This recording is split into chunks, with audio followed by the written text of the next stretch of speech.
things move in real life? Say a ball is moving on a flat ground and there's no external force acting on it. Will the ball eventually come to a halt? Yes, it will. Have you ever wondered why?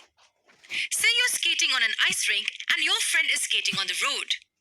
Whose movement do you think will be smoother? Definitely yours.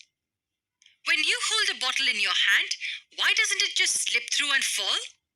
Sometimes when you're walking around in a mall, do you remember seeing a caution sign to warn you about the floor being wet? What explains all this? The answer is friction. The reason why the ball eventually comes to a halt is because of the force of friction. The reason why skating on an ice rink is easier because the force of friction is lesser there. The bottle doesn't slip through because the force of friction between your hand and the bottle doesn't allow it to do so. If the floor is wet, the friction offered by it reduces and there are chances that you might slip and fall.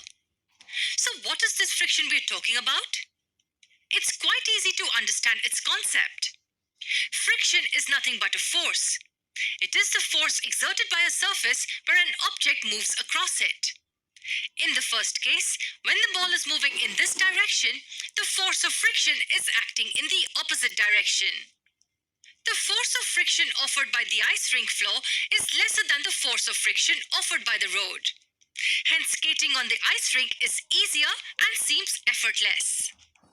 The bottle does not slip down because the surface of your hand offers a friction in the upward direction. And in the case of the floor in the mall, the soapy water reduces the friction offered by the floor. In the coming lesson,